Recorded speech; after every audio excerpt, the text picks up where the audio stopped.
kids? Welcome back in. This week we have a pretty special episode. I made a joke to Jason Crockett about making a live podcast because he's been so awesome and so great to come on my podcast so much. And if you didn't know this, he has his own podcast now that he does with his Honors 10 class, his English Honors 10, which is sophomore level for our high school. And his podcast is called With Honors. And I made a joke about let's do a live podcast together because so many of the podcasters that I like to listen to, my favorite ones, they do these live episodes and these live podcast events. And we were just making a joke about it, and that slowly morphed into it becoming a live podcast in front of his class. And it ended up being a really good day. I had a lot of fun. We chose The Great Gatsby because it's one of my favorite books and also a book that his Honors 10 class goes over. And it was a lot of fun, and the students did a good job as always. We have great students at our school. But without keeping you waiting, here is the first ever crossover event. Get ready, Pasadena podcasters, because the Appalachia podcasters are coming your way. Anyways, so A Dead Man's Books and With Honors presents The Great Gatsby.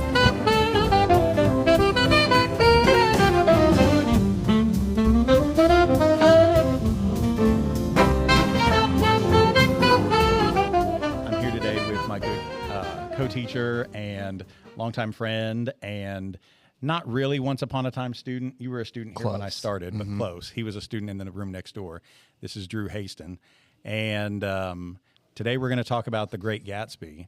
Gatsby is a novel published by F. Scott Fitzgerald in 1925. April 10th, 1925 is when it was first published. So we're coming up on the 100-year anniversary birthday of The Great Gatsby in 9 days. 9 days. I hope you all got him a nice green light or something golden to chase after. It's the story about a guy named Nick Carraway who has decided to set out and make his fortune by moving to the big city, the bright lights and big city of New York. And he's landed among the rich and powerful in West Egg and East Egg. And he's going to make a career for himself as a stock market guy. A bondsman. And then he gets to meet, all the rich and powerful and affluent of New York, including his next door neighbor, the mysterious Mr. Gatsby, who has this gaudy monstrosity of a mansion and is only seen as a shadow at first. But then we get to hang out with other people like Tom Buchanan, and we go to parties with Daisy and Jordan Baker and Myrtle Wilson.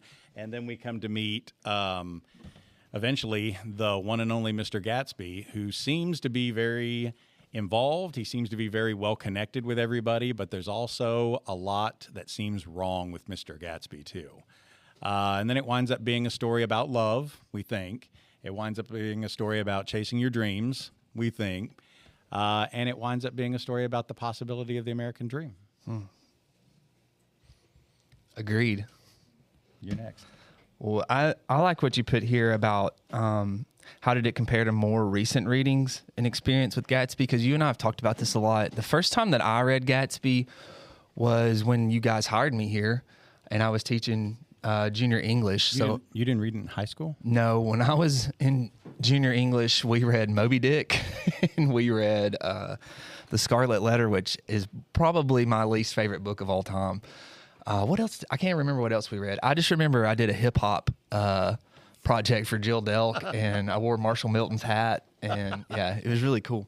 And played Brass Monkey. Yeah.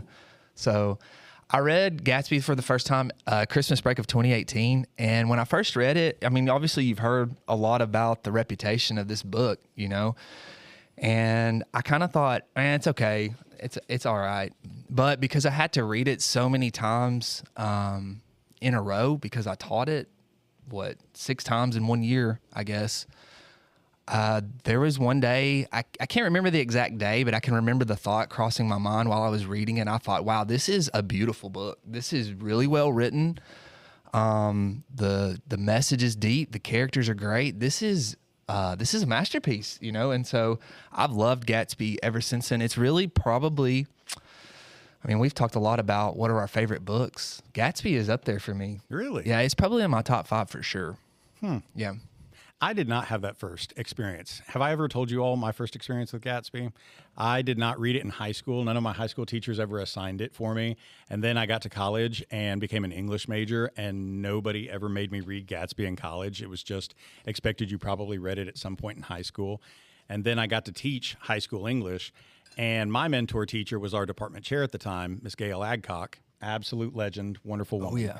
And she told me that she wanted me to read The Great Gatsby because I was going to be teaching it someday, and she thought it was a fantastic work of American lit. And so I went home, and I had the book around for a while. I didn't really read it. I audiobooked it only while I was mowing the yard and got done with it because I had attempted to read it before. I had tried reading it once in college because I thought, everybody goes on about how this is the defining book of American lit. And I could only get past like the first couple pages, and I hated it. And then years later, I tried reading it again, hated it. So when she assigned it to me as a teacher, I just audiobooked it and I spark noted it. I didn't really do anything. And so then I came back to work, and she said, "Oh, what do you think is the significance of the broken clock on the mantle?" And I just blanked, thinking, there was a broken clock? What broken clock? I don't remember there being a broken clock anywhere. None of these students have ever had that experience before. I can see some of their faces. There was a broken clock in this book? What is he talking about? But then I fessed up, and she said, go read it again. So I went and actually read it. And she took time out of her day to teach me how to teach a book like The Great Gatsby. And then I got to teach it to my very first sophomore class that I had in 2009. And I read it again, and then I read it again, and then I read it again. And every time I reread Gatsby, I get a layer closer to why I appreciate this book so much. It really is an outstanding work of American lit. Yeah, I was reading it at home, and I was reading in my little reading chair, and I just outright said to the whole family, "This is the best book." Really? And then everybody just kind of looked at me like I was crazy, But I really enjoyed it. I was happy to reread it. Every time I reread it, like you said, I appreciate it more. I appreciate the craft that Fitzgerald puts into it. I think that's something you and I talk about a lot on my podcast is, how about that? Oh. What an amateur. We talk about the craft a lot, how writers write, the different choices that they make, and what we like about those and what we don't like. And I don't know, I feel like that every sentence that Fitzgerald writes is meaningful, or that he's put thought into it. I think it's more than just he jotted this down really quickly and yeah, that works. Well, let's move on. I'm trying to write a book here. Let's get this done. You can tell that he was really good with words, obviously, right? But also that he took the time to, just be unique in what he said. I know that I'm jumping ahead, but... No, go ahead. We talked about that quote. It reminds me of that quote that I put in here. Do you guys remember whenever Nick's leaving the first party and there's the car crash outside? Yeah. That quote, this is what Fitzgerald says. This is how he describes... a car losing its wheel. It says at least a dozen men, some of them a little better off than he was, explained that the wheel and car were no longer joined by any physical bound. And I thought, you're just describing how a tire is not attached to a car. To a drunk who just crashed. Right, yeah, and we're talking about like a physical bound and all this stuff. And I don't know, I just really appreciate Fitzgerald's craft. I don't know. I've got in my notes too, one of my favorite, I guess I can go ahead and read that too. This is whenever Nick's talking about Gatsby kissing Daisy for the first time. This has always been one of my favorite paragraphs written ever. And he says, his heart beat faster and faster as Daisy's white face came up to his own. He knew then when he kissed this girl and forever wed his unutterable visions to her, perishable breath, his mind would never romp again like the mind of God.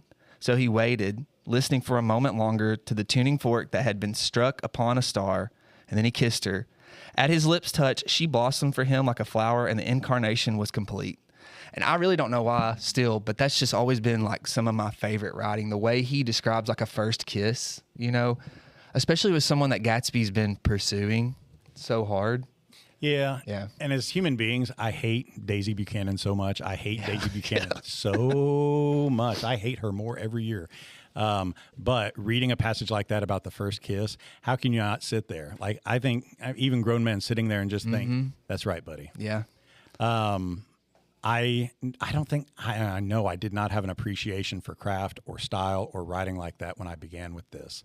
One of the favorite lines for me is in the very first chapter where Nick goes across the water to the Tom Buchanan household, and he gets to come in the house, and it's that 2 paragraphs where he's walking from Tom's trophy collection into the room where Daisy and Jordan are. And I think you referenced this elsewhere in some of your notes too, where it says, "We walked through a high hallway into a bright, rosy-colored space, fragilely bound into the house by French windows at either end. The windows were ajar and gleaming white against the fresh grass outside that seemed to grow a little way into the house. A breeze blew through the room, blew curtains in at one end and out the other, like pale flags twisting them upward toward the frosted wedding cake of the ceiling, and then rippled over the wine-colored rug, making a shadow on it as wind does on the sea."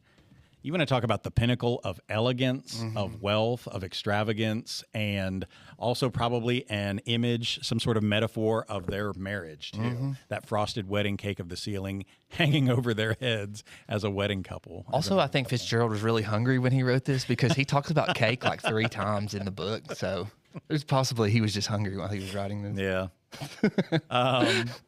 Well, there's so much partying, there's so much drinking, there's so much consuming, there's so much eating, right? Yeah. Which, as the English teacher up here, I think I have to at some point say, well, what is it about devouring that's in here, right? Because by the end of the book, people feel devoured and consumed too. Maybe it's something about the rich and powerful. Maybe Fitzgerald was an uber genius while he was writing this and not. Maybe he was warning us. Maybe it was warning us against the rich and powerful. What else should we talk about first? Let's talk about favorite characters. Okay. Or favorite moments. Favorite characters.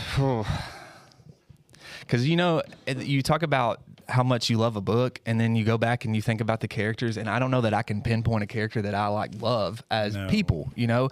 I really don't like Nick, to be honest with you.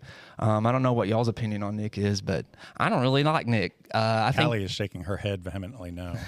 I don't like him. I think that he thinks that he is this moral superior to everyone that he's around, and he talks about how honest he is, but is he really that honest? You know, that's something we've got in the notes is Nick talks about how honest he is, but then he goes and talks to his cousin, and he knows that Tom's having an affair, and he says nothing to her, you know, and my cousin is one of my best friends. And if her husband was cheating on her, guess who I would be calling immediately, right? So to me, Nick is just not this guy that he thinks that he is. Tom is a terrible person, you know. Gatsby, I think Gatsby is probably the most likable character because he's so sympathetic to an extent, you know. I think that I think you kind of leave, for me, when I got finished reading Gatsby, I kind of feel sorry for the guy, you know, like, well, you're wasting your life. You've wasted opportunity. Yeah, he's obviously in the wrong business. He's a criminal, but he had the chance to kind of abandon his pursuits and change things, but he got so disillusioned by this chase of Daisy that he just lost sight of everything, and it ultimately led to his death. That, I think, is why I really just come back to not liking Gatsby. That, I mean, I have this on here. Is Gatsby, I can't even speak, is Gatsby really a modern day tragedy? He is this character who is so blind to the truth in front of him. And you can tell him and you can tell him, but you can't tell him much. And you can tell him she's never going to love you the way you think she is. She's never going to be that 18-year-old girl that you left before. It's never going to happen. But he is such a simp for her. And I absolutely get angry at Gatsby. Like, you want to shake him and say, grow up. Well, you know, and the whole point of him creating this life has been to obtain Daisy, right? He even talks about, of course you can repeat the past. That's what he's trying to do. He's trying to repeat the past. And when they go to the plaza, if he would have just accepted the fact that at one point in time, Daisy could have loved Tom and left, he would have gotten everything he wanted. Daisy would have been with him. I think when you read it, you can tell that she's prepared to leave with Gatsby. And he has this pride that he wants it to be like it was. And that is where I kind of get sympathetic towards him, because I can only speak for myself, but I know that, and it may be because I have OCD as well, but when I get fixated on these things and I have to have them this certain way, they have to be the way that they are in my mind. And then I enter a mental crisis if they if they don't wind up the way that I'd planned them to. I guess I can feel for Gatsby a little bit, because he has to have Daisy the way that he has envisioned her for the past 5 years, the past 6 years. I have to have her as she was when I was in Louisville and walking with her. That's the Daisy that I want. Instead of, like you said, accepting the fact that we've both changed, we're different people. However, we still apparently love each other. And at the end of the day, I could have left with what I have been working towards. But do they love each other? I don't know. Do they love each other? I don't think anybody in this novel loves anybody. That's Do they love each other? I mean, they have this really romantic subplot, right? They have this really romantic get back together. But I don't know that that's true love, especially when you think about how they do each other, right? Like when after the very end with all the tragedy and outfall, and he is still pursuing her, and she leaves him on red. She closes the windows and the doors, and she won't return his phone calls and everything. And she's letting him take the blame for everything. Well, that's not true love. That goes into that quote I put in our notes about Jordan Baker, which I think Jordan might be one of my favorite characters, to be honest with you. I don't know. I can't decide, but right now she's in front. When they're at the Plaza Hotel and they hear the wedding below them, Jordan says, "Imagine marrying anyone in this heat." And to me, I think that was more symbolic than just someone getting married below, because Daisy and Gatsby are on the path to a future, and their relationship is built on what, though, right? Their relationship has been built in this pressure cooker, essentially. Gatsby has forced this past to recreate. So imagine them getting married in that heat. Is that relationship going to last? I don't think so. I don't think that it's going to last at all. Especially when you talk about how childlike Daisy is. I don't think that that's going to last. But then also on the flip side of that, Tom is trying to save his marriage with Daisy for whatever reason. I mean, it's kind of unknown. I think it's maybe more of a point of pride for him than it is for actual love. Right. But do you guys think that marriage is going to last past this book? I don't think so. No. Oh, you don't think Tom and Daisy are going to stay together? I don't think that they will. No. Oh. Yeah. I'm pretty sure they're going to stay together. Forever? Not because they love each forever. other. Not because they love each other, but because of what each of them together are. I can see them staying together because of the society that they are in as what am I trying to say? Appearances, to keep up appearances. But it's not going to be a loving marriage. Is it really a marriage, though? Right? Like, I mean, they're there together.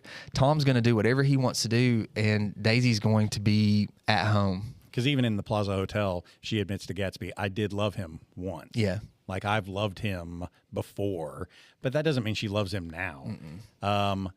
The thing that always clinches what Daisy likes about Gatsby, this is how juvenile and infantile he is. Girls, if any guy comes up to promposal you or whatever, that's great. Guys should celebrate you. We really should.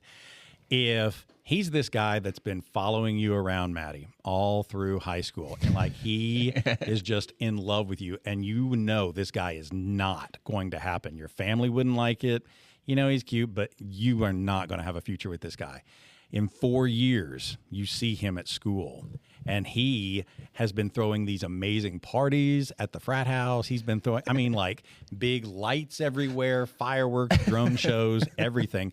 There was even a drone show of Maddie's face over Cookville, and you went to the frat party that night, and there's this guy who turns around and he's like, "Oh, hey, hello, princess, it's Maddie." And he's been there this entire time. I don't think you're going to turn around and be like, oh, that's the most amazing thing. I do love him after all. The thing Daisy, like when she really crumples, is when she's at Gatsby's house. They're having their affair, and he starts flaunting all these shirts that I have new shirts brought in here and here and here. And she's dancing and twirling in the shirts. And then she collapses into tears. But what is it that she says? You just look so cool. It's all the shirts. It's the extravagance. That's what Daisy likes.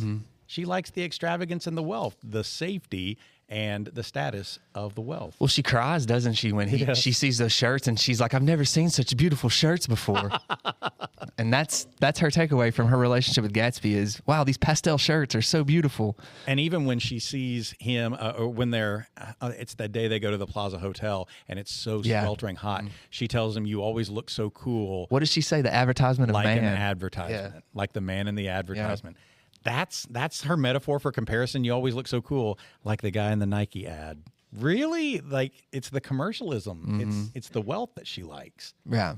Well, she's comparing him literally to, I guess, a product. Right. Yeah. And you all have just been through an entire unit on propaganda and persuasion and rhetoric and how commercials are bending and warping the truth to get you to buy a product.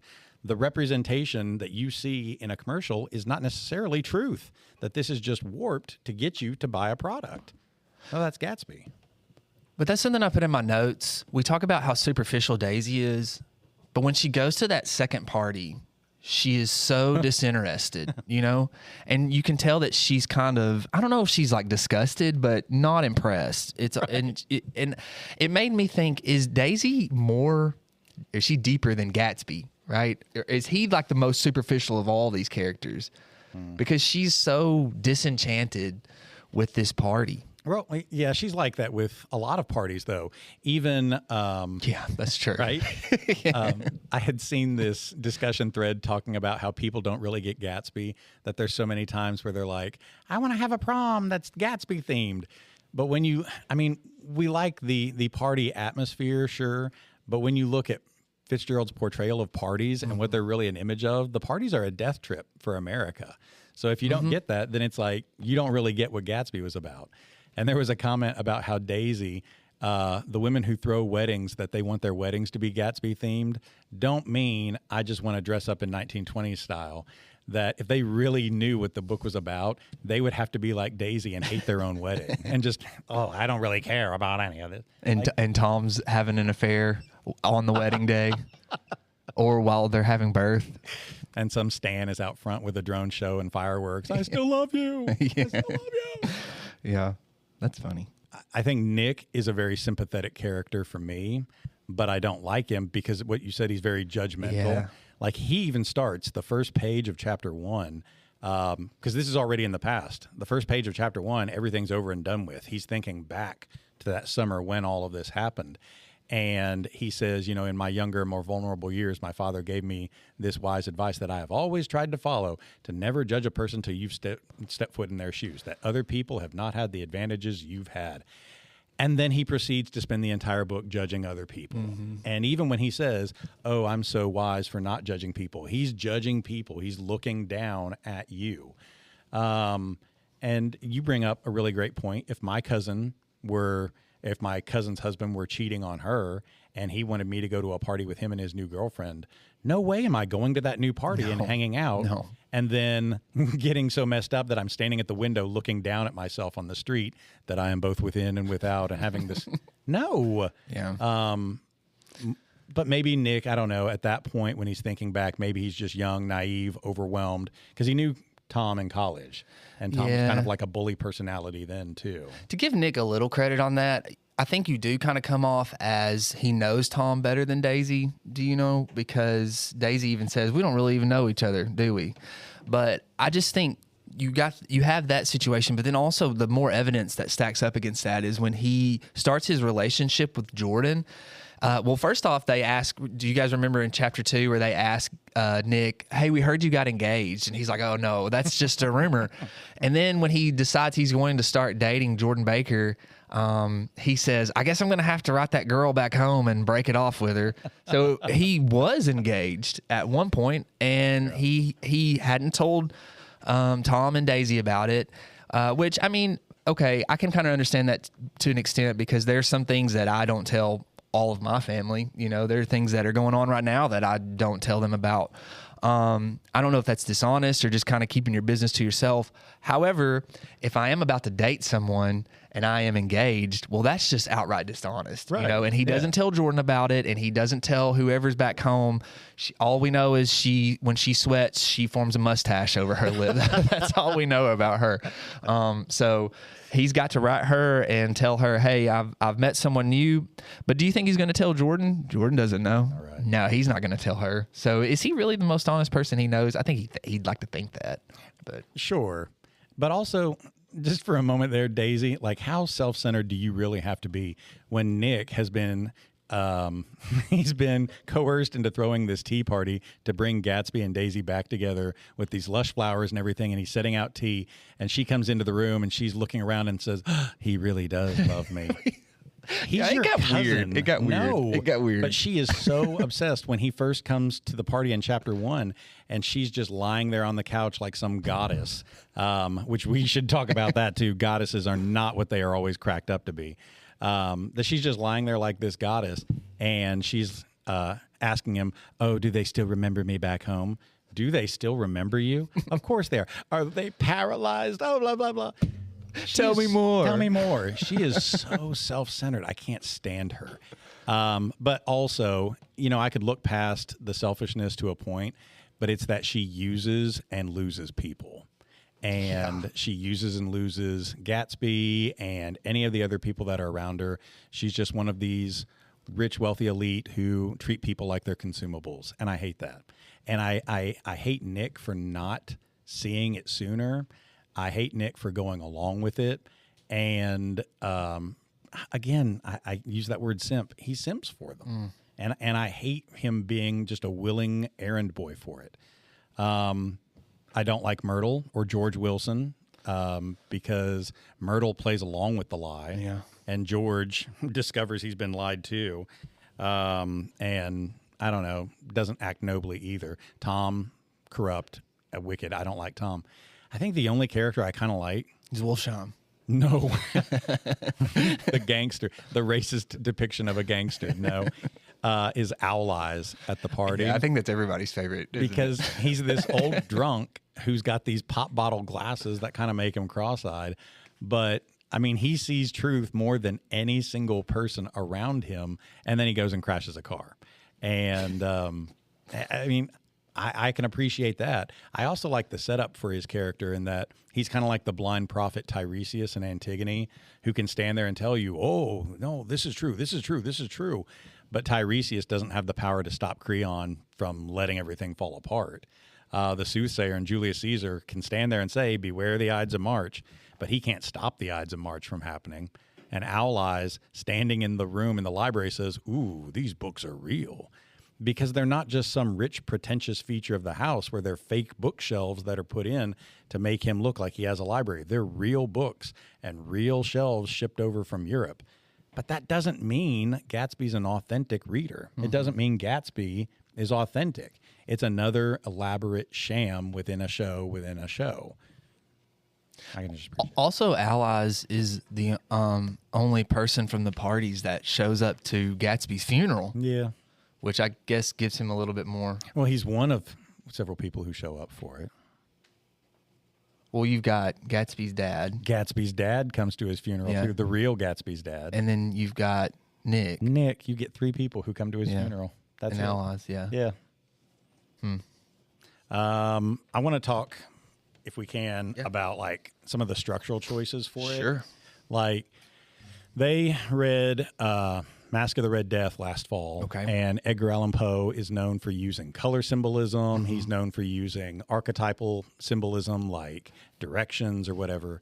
I had a hard time escaping Fitzgerald's use of all of these things. Mm-hmm. But, I mean, he does it so artfully well. It's not ham-fisted at all. Nick is this young, idealistic guy who leaves his home in the Midwest to go east, right, to make it big. and East and West get brought up over and over and over. I think that's another reason why English teachers sink their teeth into Fitzgerald so well, is that he uses these things in such a great way that we can showcase, see, here's what we mean by that symbolism. If you go east, east is supposed to be like the start of new things, the dawning of a new day. And here's Nick going east to begin a new career. But then you think, okay, well, what's west? West is death. West is the end of things.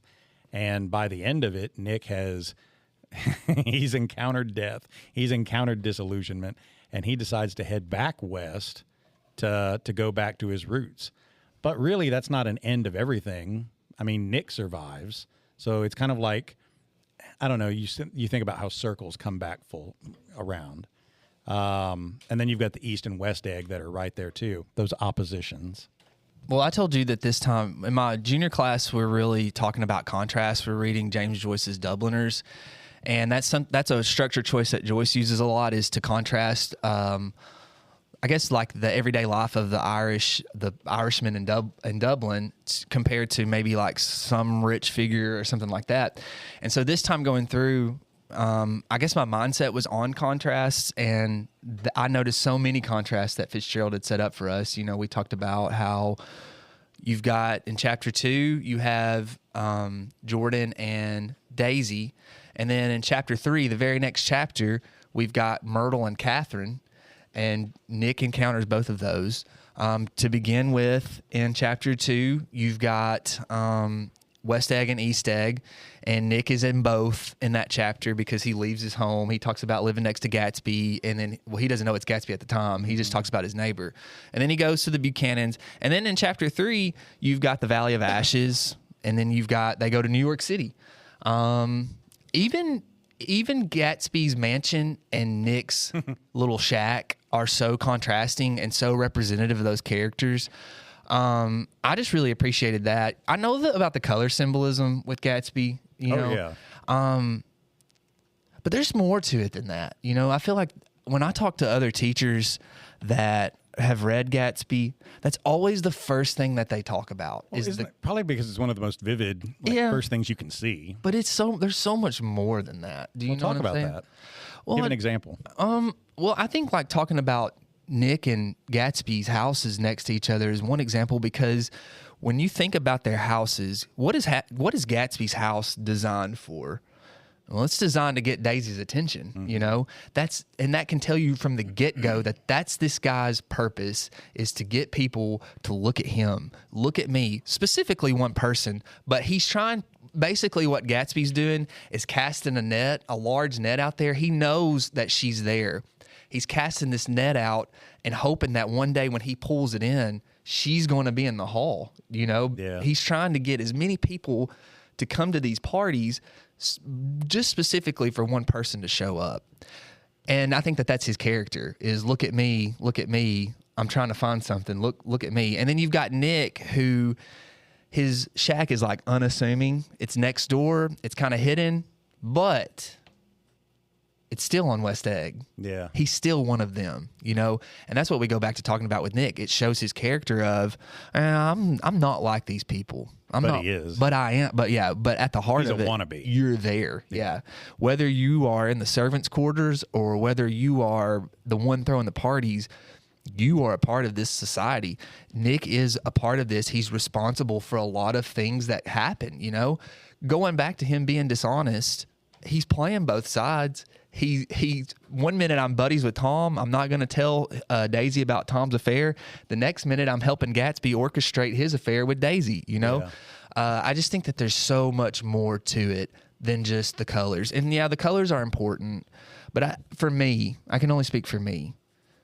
The more that I reread it, the more that those colors are just kind of like, oh yeah, that's cool, but not as important as what else is there. Do you know what I'm saying? Well, up to a point. Yeah. I think one of the first and obvious ones that every English teacher and every moviegoer and every reader is going to see is the green light. Everybody talks about the green light, and what it means.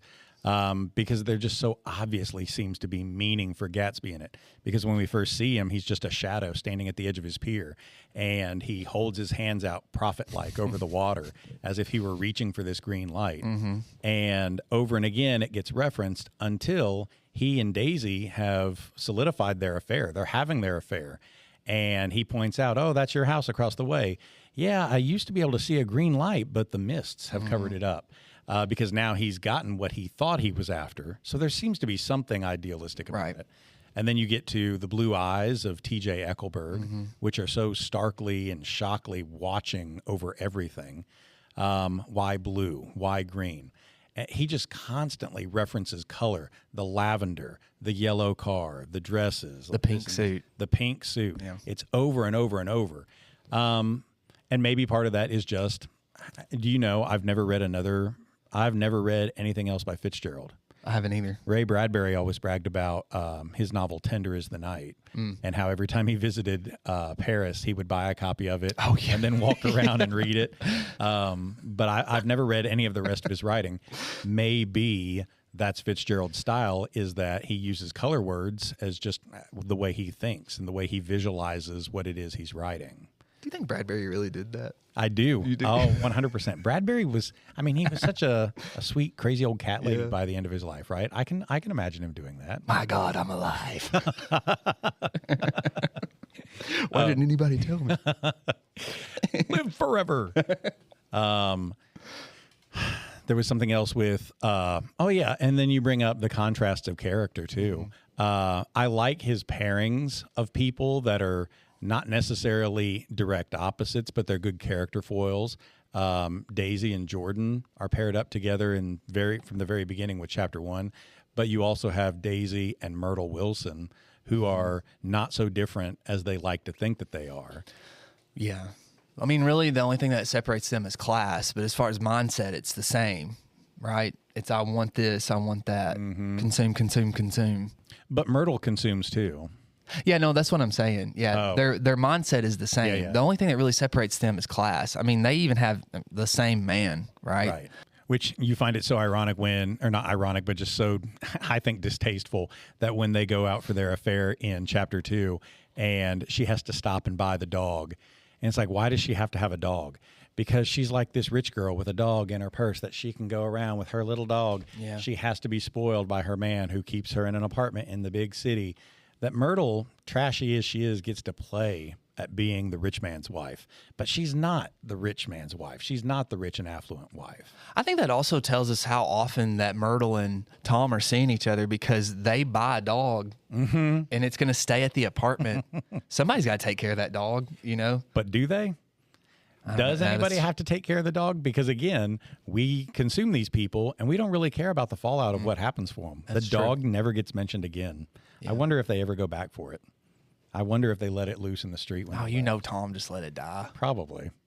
They just let other people die, too, when they're through with using them. Yeah. Oh, shoot, there was another character I was going to bring up with that. With what? The whole abusive class, and I can't think now. Wolfsheim. Wolfsheim is okay up to a point, but there's Fitzgerald, and is Fitzgerald intentionally being racist about this, or is he not? In his depiction of Meyer Wolfsheim, he chooses to not only give him a Jewish name, he also gives him exaggerated Jewish racist features. And his diction. Right? Yeah. And then he is arguably a bad dude. He's a killer. He flaunts those cufflinks that are made out of human molars. And it's like he has to flaunt it in front of Nick. Like, oh, yeah, they're human molars that he's had knocked out of people's heads. And now he wears them as cufflinks, right? Yeah. They've been fashioned into something like that. So he's like Tony Soprano, who also throughout the show is struggling with, am I a racist Italian depiction of people? But he also fixed the 1912 World Series. He's involved in bootlegging. He's a bad guy. So Have you ever looked at some of the research on that? So the 1919 World Series is 1919. No, it's okay. It's the Black Sox scandal for those of you who are sports people, where they paid the Chicago White Sox to throw the World Series. That's why Shoeless Joe Jackson is so famous, is because Shoeless Joe was not a part of this. He was one of the few players who didn't take the money. If you look at his statistics in the series, you can tell that he was putting an effort in, and yet Shoeless Joe will never be in the Hall of Fame because of this action. There is actually a Jewish gangster that orchestrated all of this, and that's who Fitzgerald based Wolfsheim off of. So there's a little bit of realism, I guess, to that to an extent. That's convenient. Yeah. Good for him. Do you know what, every time Wolfsheim pops up, though, do you know what I think of on the movie where he goes, "Oh, you smell so good"? Why did he even say that? Why was that even brought up to Gatsby? That's the first thing he says to him. "Oh, you smell so good." Smell so good. So you have seen the movie? Oh, yeah. Okay. Well, we won't get too deep into it here because you may do a separate episode. Right? Yeah, that's the plan. But, has anyone in here watched the movie? Okay. It's kind of crazy, isn't it? It's Baz Luhrmann's. But I think it was perfect, to be honest with you, because it depicts the craziness of Gatsby's parties. You can tell that this stuff is like outlandish and out of control, and that's Gatsby. You were talking about that scene when Nick first meets Daisy. I cannot read this book in chapter 2, and that's not the scene that's in my head, because I think he depicts that perfect. There's curtains flying everywhere, and the wind's blowing, and it's the sun's shining through. I feel like if I was going to a place where I was about to meet a goddess or two beautiful goddesses, that's what it would look like, whether they're benevolent or whether they're maleficent or whatever, I think that's what I would see when I went there. So I like the movie. To me, is a really good depiction. I know it's crazy and it's Baz Luhrmann, but did you ever see the Redford version? I have. I didn't like it. I didn't like it either. Now, Gail always loved it. Everybody else I talked to always loved it. And Redford may be what he is, but I never found it very engaging. I feel like that was also part of my assumption of why the book would be so boring, is because I felt bored by the movie. Yeah. I think that goes into what we've talked about a lot, though. Is that a product of the time that it was made, though? Sure. Yeah, because it was made in the 70s? Yeah. Yeah. And Abby here was telling me that there's a Broadway version that we should be watching. Oh, okay. And it's just called Gatsby. Is it Gatsby on Ice? What is it? Gatsby on Ice. It's just The Great Gatsby. Okay. So we need to look up the Broadway version of it, too. I would like to see She Gatsby says the on soundtrack Ice. is really good. I would watch Gatsby on Ice. I would watch that. With owl eyes swinging around, dumbling around. And then a big yellow car comes, woo, Yeah. sweeping around the ice. That would be cool. Fireworks. Well, The Great Gatsby is on what is it called? Public domain. It is now. Yeah. That's right. So we could create that. That's right. Gatsby on Ice. And then he gets shot at the end and he falls through the middle of the ice into a pool. And he's gone. Yeah. The end. The end. Thanks for coming, kids. Yeah. Disney would totally want the license. I've seen Disney on Ice. Yeah. I didn't watch much of it because Tennessee was playing Florida. So I was watching that on my phone. But I was glad that happened because this was last year, not this past year, but the year before, right? Anyways, that doesn't matter to you guys. I went reluctantly with my wife because those of you who know me, Saturdays are reserved for football in my house. And I went because I want to be a good dad and a good husband. And we're watching Disney on Ice. But I told her, I even wore my Peyton Manning jersey to Disney on Ice. I told her, I said, I'm going to watch the game. So just be happy that I'm there. And it was intermission, and this woman turns around and she goes, "Who's winning?" And I was like, "Tennessee is." And she looked at my wife and she said, "You've got a good husband." She said, "Mine's at home. He refused to come." And I was like, this had worked out perfect for me. So I got to pick where we eat on the way home. Nice. Yeah. That was my reward. I don't even remember. Oh, okay. Probably Assembly Food Hall. That's my go-to. Assembly Food Hall? Yeah. Get some Prince's hot chicken. Oh, yeah. Mm-hmm. All Sorry, right. I took that to a different place. But anything else you want to talk about? Well, I do want to explain to you what I was talking about with the St. Louis thing. Has anyone been to St. Louis? Okay, so you know how the arch just kind of stands out, right? When Nick is riding with Tom to New York, and he talks about the city seen from the Queensboro Bridge is always the city seen for the first time, it always reminds me of going to St. Louis. I cannot believe that my parents let me do this. When I was 18, my friend and I were in his room one night, and we hatched this plan. We're huge baseball guys, and we hatched this plan to go watch the Cardinals play, because St. Louis we were told, was this baseball mecca, and it is. If you've ever been, they're baseball crazy there.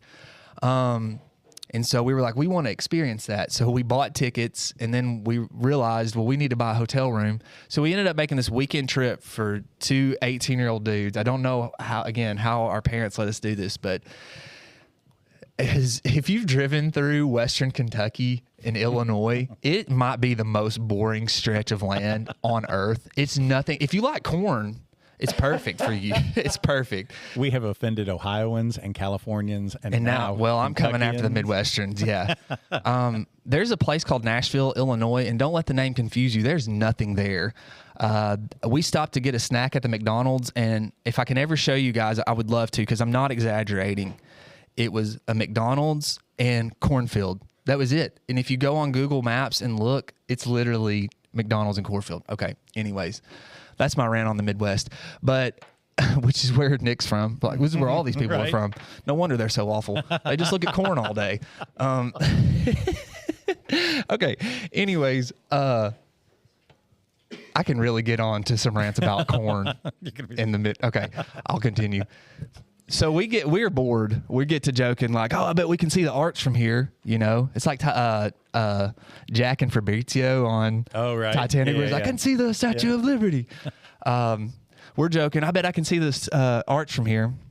And there's a part where you come around this curve on the interstate, and there's like a line of trees. And once we eclipse those trees, I was like, this is not an exaggeration for a story. I go, I bet you can see the. And there it was. And I mean, you can see it for like, 5 or 10 miles, you know?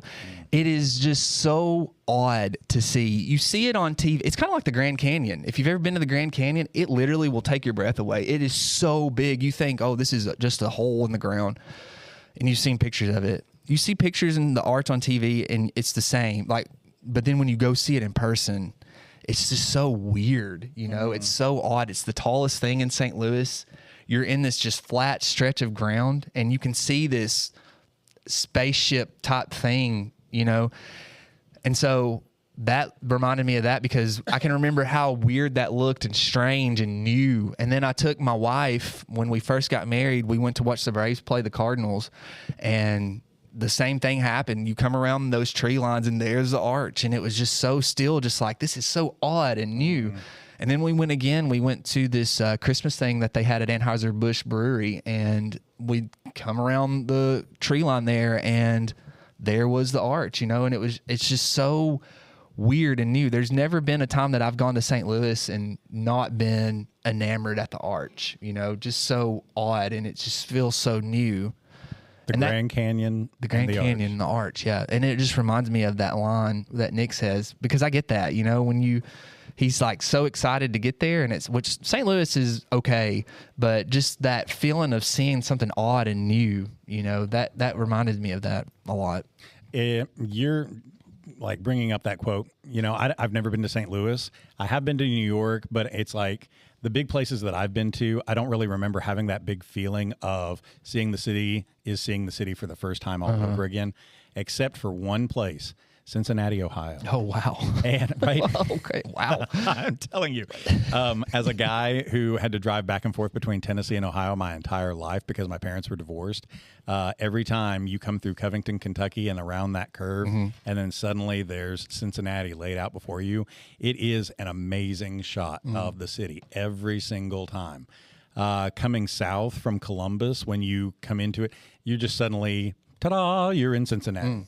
And I've never been off the interstate to actually go into Cincinnati. I mean, you got a lot of sports franchises that are there, right? Knowing you, though, you're just trying to get out of Ohio as fast as you can. As fast as I can to get away from corn and all these Ohioans.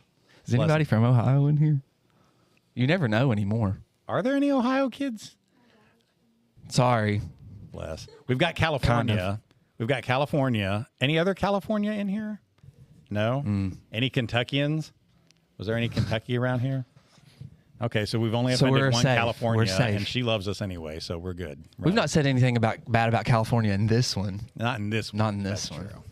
That's true. Okay. Okay. Well, anyways, we're going to get canceled, and this is our last podcast, so it's been a lot of fun, guys. Our farewell tour. Anything else you want to talk about before we ask from them? I don't think so. What about you? We want to turn it over to the outer circle now, and I would love to hear some questions from you all. So I wanted to talk about the eyes of T.J. Eckelberg. But what do you want to say about it? The connection that I drew, the metaphor from it oddly came from Gravity Falls. Okay. You know the show? I'm very familiar with the show. They released a book called The Book of Bill. Yes. And it's just terrifyingly Do you know random the all show? time. No. Oh, my God. But anyways, The Book of Bill. That's right. yes. It's a demon, by the way. Oh, okay. It's just called... My daughter named her baby doll Bill, just FYI. So Right. we've got to Oh, walk nuggets. around with baby Anyways, Bill. Yeah, the book is inherently random at all times, and Full of literary merit. yeah, and in the middle of it, Bill just decides that he's fed up with you and turns the book into The Great Gatsby for like 2 or 3 pages. Oh, okay. And so I was wondering what that was meaning, but Bill himself is based off of what's seen on the back of the dollar bill, the all-seeing eye. Oh, yeah, The the triangle with Illuminati. the eye on it. The all-seeing eye with God's eye looking through. That's what I thought of T.J. Eckelberg. Well, so often in the book, the connection is that it's not God's eyes, but references to God get made in connection or in distance to it. Even at the end, when George Wilson has figured out that his wife is cheating on him, he's pointing up at the eyes of T.J. Eckelberg and says that God sees everything. God sees all, right? I know it happens that way in the movie, but that's the reference, is that God sees all. And Fitzgerald numerous times references the eyes of T.J. Eckelberg up above, looking down on all of us. And we never get anything explicitly from Fitzgerald saying, yeah, I meant for that to be a symbolic eye of God. But I mean, how do you not treat it in the same kind of all-seeing eye? But if it's like so many other aspects in the book, like Nick is both within and without. He's a watcher who can't really shift what's going to happen in the book. He's a helper, but he doesn't really change or stop or promote anything that's happening in the book. Nick is a watcher. Owl Eyes is a watcher with his pop bottle glasses and his drunken view. There's so many different people who are watching what's happening in judgment. Somebody's always watching. Somebody's right? always Someone is watching. always watching. In this case, it happens to be an optometrist. Right? Who's a vacant optometrist. Yeah, we never see him in the book. You and I were making kind of like this joke, this reference at the end of the Road episode that you just came out with, how you were talking about quotes like "There are no God spoke men left," and they've all taken, and how Cormac McCarthy is so often trying to invoke this religious connotation into his work. And I don't know if it was me or you that we were referencing, well, we would have to get a Ouija board out. It was you. And contact the spirit of Cormac McCarthy to find out. But in an authorial sense, he's God of the book. And since Cormac McCarthy is literally dead, in an authorial sense, God is dead. And we are the inheritors of that book who take it out to our classes. Fitzgerald, as God, is dead. And all that's left is, whatever work he's given us. T.J. Eckelberg is no longer in town. That billboard has been up there since forever, and it's faded and falling apart. So maybe there's some comment to be made about this authorial or this godlike view on things that so often it sits on us, like it hangs on us like a mantle in judgment, and we wear that, but can you do anything about it? Yeah. And Aristotle never promises justice. The Bible never promises justice in an earthly sense, right? That there's going to be justice later, but not here on this earth.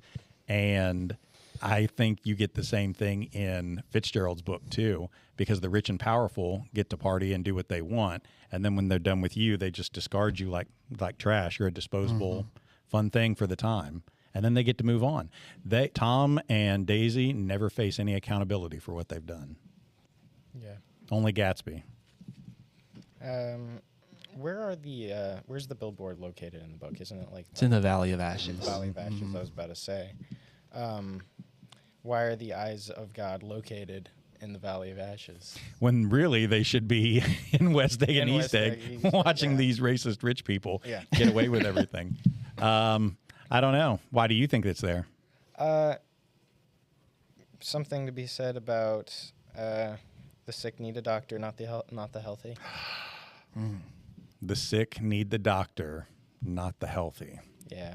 Whereas the worst people in the book live in West and East Egg, but the needy, the poorer, the Wilsons, if you will, live sort of near the Valley of Ashes, and that's where the eyes of God are set on. So are the people in the Valley of Ashes able to be redeemed, but not the people in West and East Egg? Maybe. Maybe. That's a pretty harsh judgment over Nick Carraway, too, that he also lives in, West Egg and East Egg in the eggs, and he survives the book. But if that's the case, is Nick capable of being redeemed by the end? I don't know. I don't know. That's a good question. Mm-hmm. Thanks, Wyatt. You're welcome. Wow, that was pathetic. Who else? Somebody else. Oh, look, it's Katie. Question.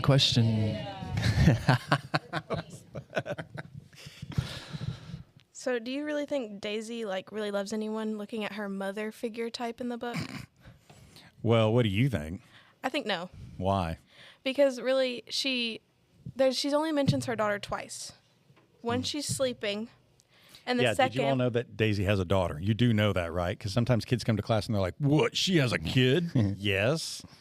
And the second time is when Tom invites Gatsby, Nick, Jordan, and Daisy all to dinner, and they're eating outside. That's right. The daughter pops up, and Daisy says, "You can go now. I just wanted to show you off." And that scene really shakes Gatsby when she brings. Do you remember the daughter's name? No. Pammy. Oh, I was gonna get Oh, anybody. I'm sorry. There's a chance for me to show off. Yeah, Pammy. She brings Pammy out, and I mean, she's not really a good mother figure at all. But sometimes kids are like, "Look, she doesn't even take care of her kid."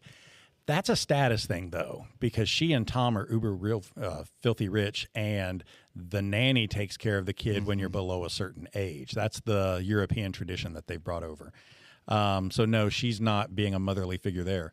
But it really shakes Gatsby up when he sees Pammy. And I think it's because Pammy's the living manifestation that she and Tom in some way did love each other, even if it was just once, right? There is a living bond that you can't just pretend, well, she never loved him, because they have a child together. You can't, there's no take backsies, right? Yeah. Pammy. But of course, what does she spend all her free time doing? Partying, chasing after other men. And there are certainly mother figures that are like that. But I don't think that they often get referred to as good mother figures, right? Yeah. I brought up the whole goddess bit, right? Where I did not watch Wicked this weekend, but my wife did. And I happened to walk through the room at one point when Ariana Grenade was singing, and she steps in front of that doorway, and she's just about to give you this advice. And suddenly she has her hand out and there's all this light, this front back lighting. And even the window behind her in the shape of a circle beams up. And she's literally standing with this halo around her head as if she is some wise goddess on the scene. But Galinda or Glinda, right? Either Galinda or Glinda, she does not have the authority to give you good advice, right? She winds up not being such a heroic figure in here. So just because Daisy's rich and powerful, just because she's a mother, doesn't mean she's a good one, right? Yeah. Right. Daisy just loves stuff. And shirts. And Yeah. shirts. And cool advertisements. Yeah. She likes attention. She loves the attention, right? Yeah, cool. Thank you, Thank you. Katie. We got time for one more. Don't let the show down. She's been writing a lot of notes. I know. Yeah. I know. She got lots to say. What's your question? Oh. She already knows everything about this book. Oh, okay. She knows everything about it. Expert. Fitzgerald expert. Real quick before we finish up today, Coach Haston and I always rate these books on a scale of 4 to 5 or 1 to 5. Your Goodreads scale. 5. You're a 5 with this. Yeah. I'm a 5 with this too. 1 to 20.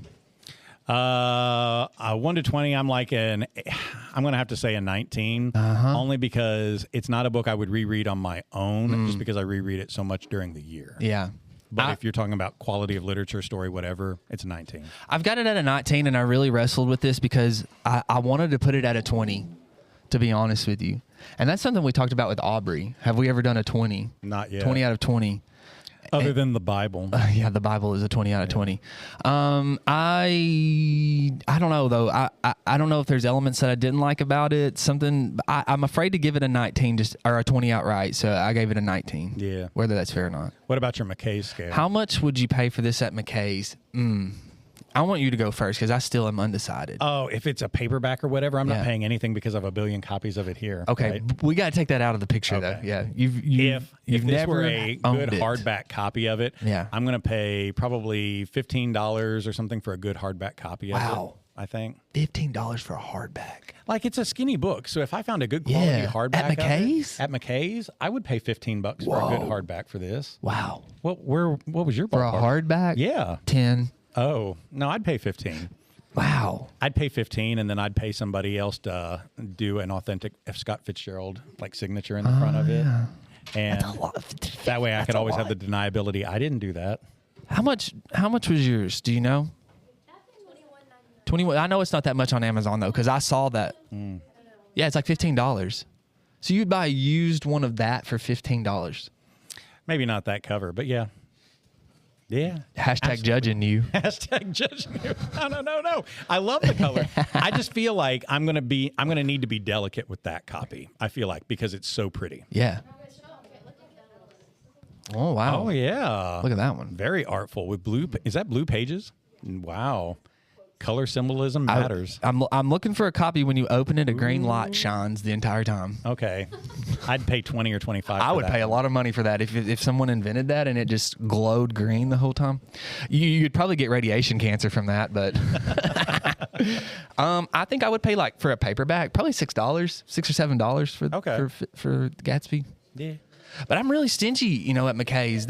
This is my favorite rating system because when you go back and listen to us talk about it, I'm always so taken aback by your prices at McKay. Really? Maybe it's because I'm not as cheap as I think I am, and that I do spend a lot more than I think I should. I don't know. It's funny because every time you're like $15, and I'm always like, oh my gosh, what? That's too much. But my wife would probably back you up on that and be like, wait, you spend way too much, Jason. You spend way too much. Well, it's like I said, when I go to McKay's, I'm trying to get as many books as possible, you know? So. Well, thank you for being on my show today. I appreciate you. This was fun. And thank you for having me on your show thanks. today. Yeah. This is the first cool collab. Crossover episode. We're going to have to laugh. I like how live forever.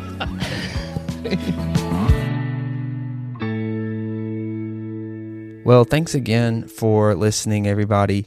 I really do appreciate it. This podcast is something that I've done for fun, something to leave behind for my kids, something that when I'm older I can listen to all of you guys who are my friends and my family and my close loved ones, as they say.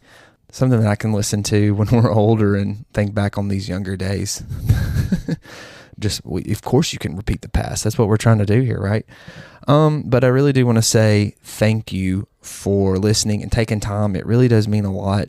As you know, this podcast is kind of turned into not just books, but we talk a lot about being parents. We talk a lot about teaching, methods in our classroom, books that we like to read, things that we like to pair with. It's just turned into this really fun adventure.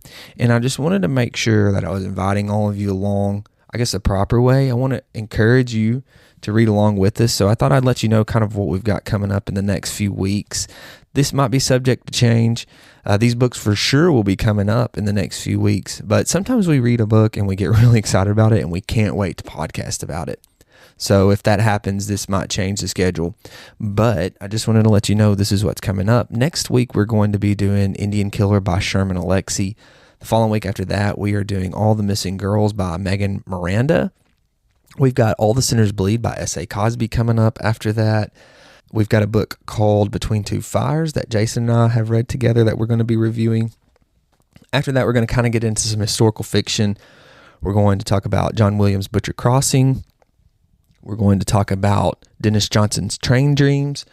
I've got a couple podcasts I got to do with some of my students over Jack Schaefer's Shane. So those will be coming up in the month of May. And then in the month of June, we're going to cover all of Charles Frazier's novels, and starting on the first week of June. So if you haven't read Frazier, or if you are interested in it, or if you have read it and want to reread it, we're going to go in order. We're going to start with Cold Mountain, 13 Moons, Night Woods, Verena, Trackers. And I'm really looking forward to going over those. So if you want to read along with us, that's what we've got coming up here soon in the next couple of months. Also, guys, if you want to be on the show, I would love to have you. So just shoot me a text. If you've got my number, send me a text and let me know a book you want to talk about. If it's a book I've not read, I will read it and we will talk about it. And I think we'll have a good time. I've not had anybody come on here yet to say that they've had a bad time. So I think it'll be fun. Anyways, I'd like to have you guys on. Those of you who are listening, like I said, shoot me a text. Let's get something worked out. It'll be a lot of fun. In the meantime, I hope you enjoyed the books. I hope you try one of those out and can listen along and read along with us. And in the words of Electrico, live forever. Thanks again.